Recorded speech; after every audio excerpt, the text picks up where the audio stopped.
여러분 안녕하십니까. CJB 뉴스입니다.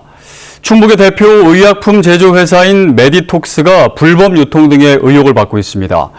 식약처의 조사가 진행 중인데 충주에 공장이 있는 코오롱 인보사 사태에 이어 바이오 의약품 산업 전체가 위축되지는 않을까 우려의 목소리가 높습니다.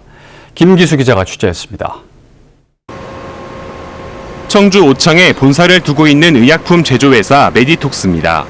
국내 보톡스 시장 점유율 1위를 차지하고 있는 메디톡스의 메디톡신이 허가 전 불법 유통 의혹에 휘말렸습니다. 또한 생산 공정에서 멸균 작업 등을 실시하지 않았다는 의혹도 받고 있습니다. 식품의약품안전처는 메디톡스의 불법 유통과 멸균 작업 미시행에 대해 추가 조사를 벌이고 있다고 밝혔습니다. 지난 5월 메디톡신 생산 공정에 대한 1차 조사를 벌였지만 혐의점을 찾지 못했습니다. 하지만 지속적인 공익 제보로 2차 조사가 불가피하다고 판단했습니다. 서류가 너무 오래된 거라서 그런 게 혐의점을 잡지 못했어요, 저희가요.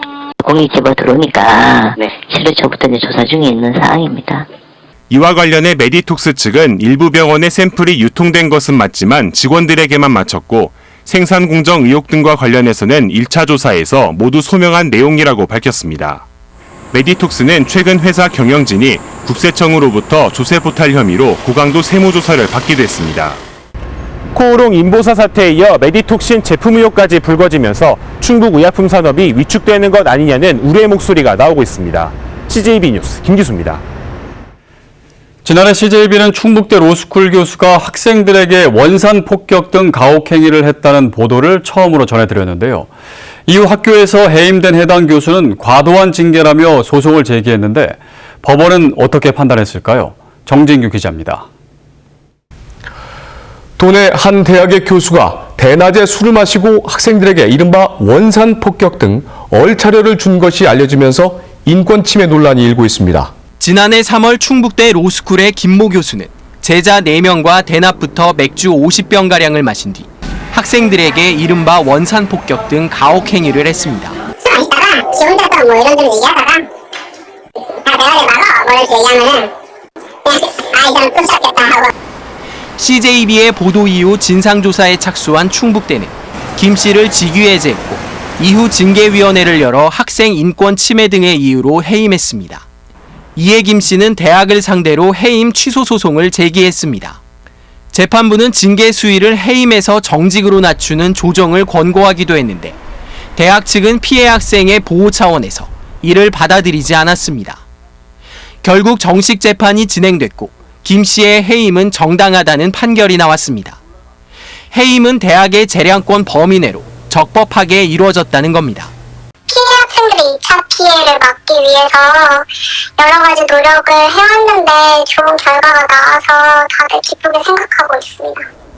한편 김 씨는 이번 사건과 관련해 강요 혐의로 기소돼 또 다른 재판을 받고 있습니다. CJB 뉴스 정진규입니다. 정부의 예비 타당성 면제 대상에 포함되면서 어렵게 첫 발을 내디딘 충북선 고속화 사업이 오히려 갈등의 씨앗이 되고 있습니다. 여야 정치권이 진영 논리에만 집착하면서 정쟁의 도구로 변질되고 있습니다. 이태영 기자입니다. 이시종 지사는 올해 초 충북선철도 고속화 사업과 관련해 동충지역 신설은 사실상 불가능하다는 입장을 보였습니다. 그럼 뭐 우리 욕심대로 다 한다고 정부가 다 들어준 게 아니니까 그건 뭐 전혀 아니니까.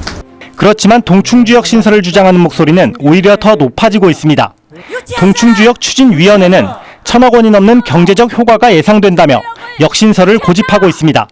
지난주에는 조기령 충주시장과 야당 시의원들까지 나서 힘을 보탰습니다.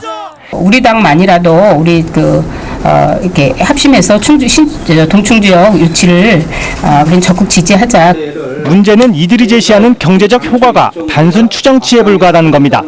어떤 연구 용역도 거치지 않은 채 추진위 차원에서 짐작한 결과이기 때문입니다. 소속 정당에 따라 동충지역 신설 찬반이 나뉘면서 정쟁의 도구로 이용된다는 비판까지 나오고 있습니다. 추산은 아니라는 게 우리가 용역을 요청을 하게 되는 건 아니고 추산으로 한 1,000억 정도가 우리가 효과적으로 경쟁을 볼 수 있다는 거고. 필요하면 예산은 어떻게 마련을 할 건지 또 가능은 한 건지 그런 거에 대해서 전문가들하고 토론도 한번 안 해봤고 한편 제천에서도 충북선 고속화 사업의 제천역 경유 여부를 두고 여야 정치권은 확연한 입장차를 보이고 있습니다. CJB 뉴스 이태현입니다. 야생 동물로 인한 피해가 도를 넘은 듯 보입니다.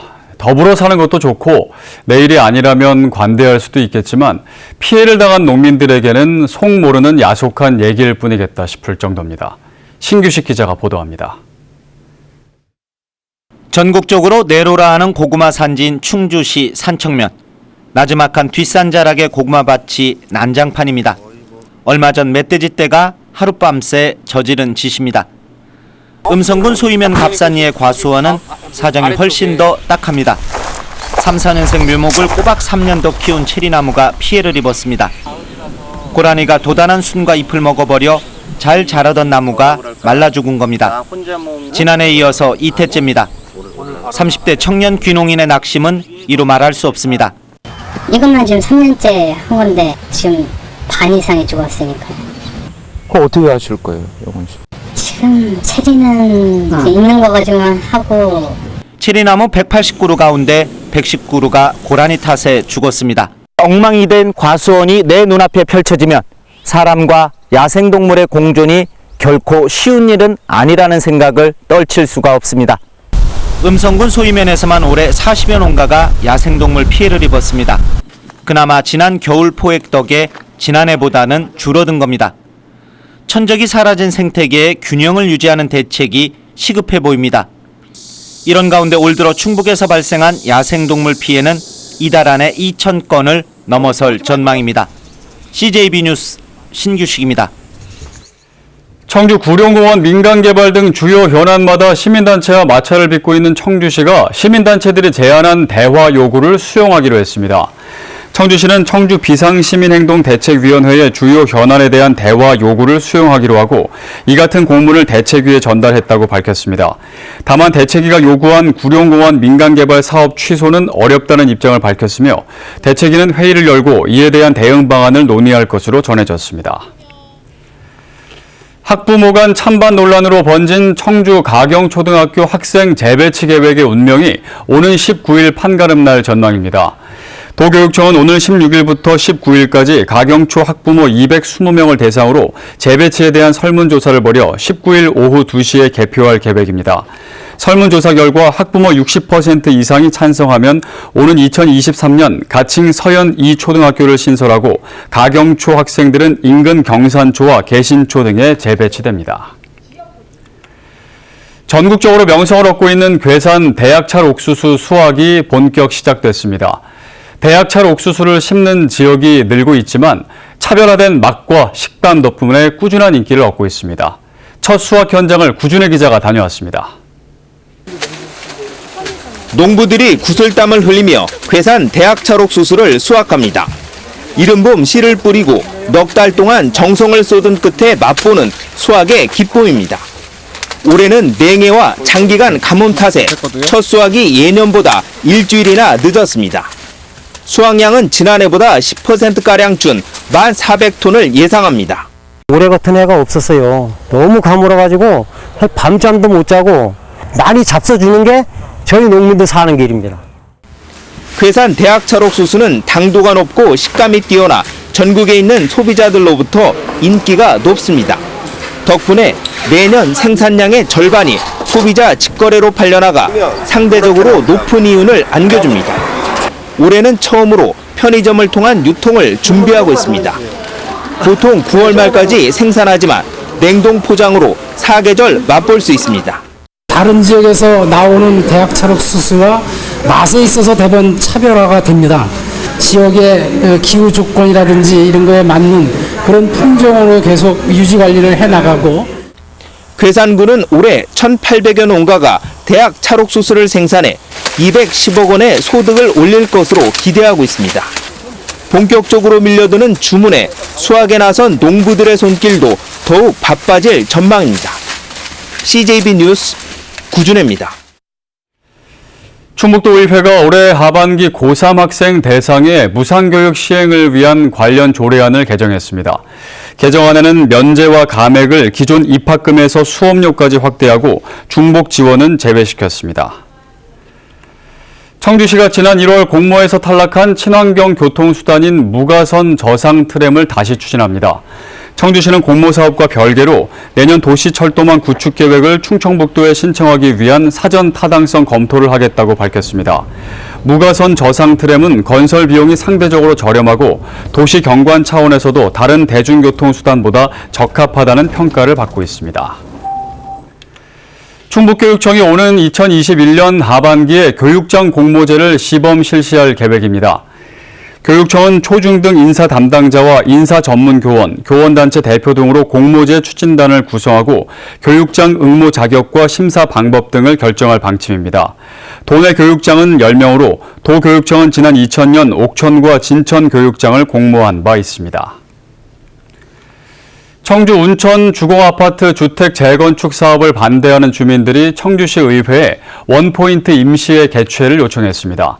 반대 측 주민들은 청주시의 우편 조사 결과 사업 반대가 53.7%로 더 많았다며 재건축을 둘러싼 주민 간 극심한 갈등을 조기에 종식하기 위해선 시의회가 하루라도 빨리 임시회를 열어 의견 청취 절차를 진행해야 한다고 주장했습니다. 충북경찰의 총경급 인사가 단행됐습니다. 청주 상당경찰서장의 신희웅, 충주경찰서장 정재일, 제천경찰서장 권수각, 음성경찰서장 강순보, 충북청 홍보담당관의 박봉규 총경이 각각 임명됐습니다.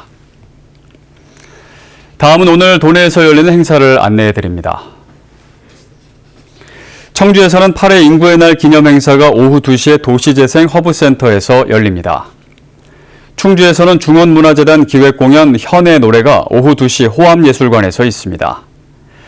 진천에서는 한여름밤의 7080 콘서트가 오후 7시 30분 혁신도시 유소년 축구장에서 열립니다.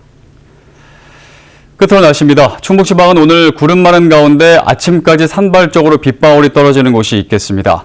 낮 최고 기온은 청주, 충주 29도 등 27도에서 29도로 어제보다 높겠습니다.